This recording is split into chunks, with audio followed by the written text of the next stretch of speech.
guys, welcome back. In the video, I பேச போகிற topic introduction to pharmacology. Pharmacy students, nursing students are medicine படிக்கிற எந்த ஸ்டூடெண்ட்ஸாக இருந்தாலும் இந்த வீடியோ உங்களுக்கு யூஸ்ஃபுல்லாக இருக்குங்கிறத நம்புறேன். வாங்க வீடியோக்குள்ளே போகலாம். ஃபார்மகாலஜி அப்படின்னா என்ன? Science of drugs. So drugs அப்படின்னு போதைப் பொருளுக்கு பேர் வேணாம். போதைப் பொருளையும் ட்ரக்ஸ் தான் சொல்லுவோம். ஆனால் இங்கே யூஸ் பண்ணக்கூடிய ட்ரக்ஸ் ஒரு ஆக்டிவ், ஒரு கெமிக்கல் இன்க்ரீடியண்ட். அதாவது இந்த கெமிக்கல் ஒரு மெடிசனில் இருந்தால் தான் அந்த மெடிசின் பயன்படும்.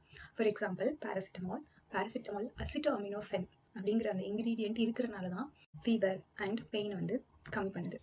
ஸோ இந்த ட்ரக்ஸ் அப்படிங்கிற வார்த்தை ஃபார்மகாலஜியில் எல்லா இடத்துலையும் நம்ம படிப்போம். ட்ரக்ஸ் அப்படிங்கிறது என்ன? ஸோ இது ஒரு கெமிக்கல், இதுதான் அந்த ஆக்டிவ் இன்க்ரீடியண்ட். நேச்சுரலாக இயற்கை, சிந்தட்டிக் செயற்கையாக செய்கிறது, அண்ட் செமி சிந்தட்டிக் பாதி செயற்கையாகவும் பாதி இயற்கையாகவும் செய்கிறது. அண்ட் இந்த ட்ரக்ஸ் எதுக்காக பயன்படும் அப்படின்னா, ஒரு நோயை கண்டுபிடிக்கிறதுக்கு, தடுக்கிறதுக்கு, இல்லைன்னா சரி செய்கிறதுக்கு. ஸோ மெடிசன்ஸை பற்றி, அதாவது ஒரு ட்ரக்கை பற்றி எல்லா நாலேஜையும் படிக்கிறது தான் ஃபார்மகாலஜி.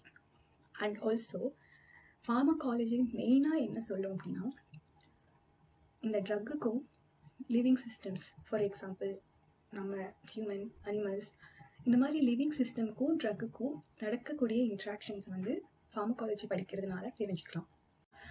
ஸோ ஃபார்மகாலஜி படிக்கிறதுனால என்ன பெனிஃபிட் அப்படின்னா, ஒரு ட்ரக்கை சேஃபாகவும் எஃபெக்டிவாகவும் பயன்படுத்துறதுக்கு உதவும். இப்போது இந்த ட்ரக்குக்கும் நமக்கும் நடக்கக்கூடிய இன்ட்ராக்ஷன்ஸை ரெண்டாக பிரிக்கலாம். Which is pharmacology can be divided into 2 types. One is pharmacodynamics and இன்னொன்று pharmacokinetics. Pharmacodynamics அப்படின்னா what the drug does to the body. ஒரு ட்ரக்கு நம்ம உடம்புல என்ன பண்ணுது அப்படிங்கிறது.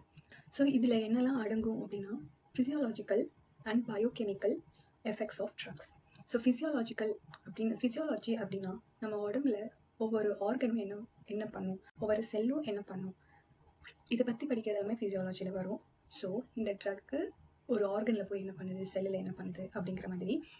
அண்ட் பயோகெமிக்கல், ஸோ பயோகெமிஸ்ட்ரி அப்படின்னா நம்ம லிவிங் சிஸ்டம். ஸோ லிவிங் சிஸ்டமில் நடக்கக்கூடிய கெமிக்கல் ரியாக்ஷன்ஸை படிக்கிறது தான் பயோகெமிஸ்ட்ரி. ஸோ இங்கே நம்ம பாடியில் இருக்கிற கெமிக்கலும் இந்த ட்ரக்குக்கும் நடக்கக்கூடிய இன்ட்ராக்ஷன்ஸ், இதை பயோகெமிக்கல் எஃபெக்ட்ஸ் ஆஃப் ட்ரக்ஸ்னு சொல்லலாம். அதுக்கப்புறம் mechanism of action of drug. Mechanism of action அப்படின்னா ஒரு ட்ரக்கு நம்ம உடம்புல எப்படி வேலை செய்யும் அப்படிங்கிறத பற்றி படிக்கிறது தான். ஸோ இது எல்லாமே ஃபார்மகோடைனமிக்ஸில் அடங்கும். Next pharmacokinetics, what the body does to the drug.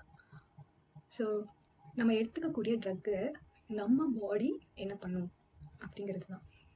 இதில் என்னென்ன வருங்கிறத சொல்கிறேன். அப்சார்ப்ஷன் அப்படின்னா நம்ம ஒரு மருந்தை எடுத்துக்கிறோம், வயிற்றில் போயிடுச்சு. இப்போது வயிறுலேயே அந்த மருந்து இருந்துச்சுன்னா அதுக்கு எந்த யூஸும் கிடையாது.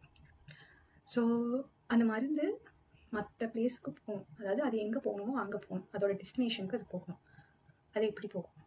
ஸோ அந்த வயிறுலேருந்து பிளட் வெசலுக்கு மருந்து போகக்கூடியதை தான் அப்சார்ப்ஷன் அப்படின்னு சொல்லுவோம். And next distribution. So distribution blood வெசலுக்கு போயிடுச்சுன்னா அது எங்கே போகணுமோ அதை நோக்கி பயணிச்சுக்கிட்டு இருக்கும்.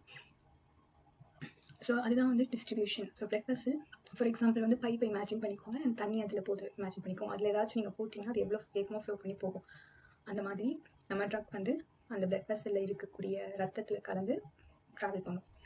ஸோ அடுத்தது பைண்டிங் ஆர் லோக்கலைசேஷன். அதோட இடத்துக்கு அது போனால் தான் அந்த ட்ரக்கு அந்த எஃபெக்டை கொடுக்கும். ஸோ ஒரு ட்ரக் அதோட ரிசெப்டாரை தேடி போகணும். ரிசெப்டார் அப்படிங்கிறது ஒரு ப்ரோட்டீன், ஒரு செல் சர்ஃபேஸ்லையோ இல்லை செல்லுக்குள்ளேயோ இருக்கும். அது கூட போய் பைண்ட் ஆனால் தான் ஒரு ட்ரக் அதோட எஃபெக்டை காமிக்கும். அண்ட் இந்த ரிசெப்டார் பற்றி நான் முன்னாடியே வீடியோ அப்லோட் பண்ணியிருக்கேன், போய் செக் பண்ணி பாருங்கள். நான் லிங்க் கொடுக்குறேன். இந்த 4th ப்ராசஸ் எக்ஸ்கிரீஷன். ஸோ ஒரு ட்ரக்கு அதோட வேலையை செஞ்சிச்சு. ஸோ மிச்சம் மீதி நம்ம உடம்புலேயே இருந்துச்சு அப்படின்னா அது விஷம். ஸோ இதனால் நம்ம பாடி என்ன பண்ணுன்னா அந்த ட்ரக்கை வெளியே தள்ளுறதுக்கு இது எல்லா ப்ராசஸும் பண்ணணும். ஸோ இதுக்கு பேர் தான் எக்ஸ்கிரீஷன்.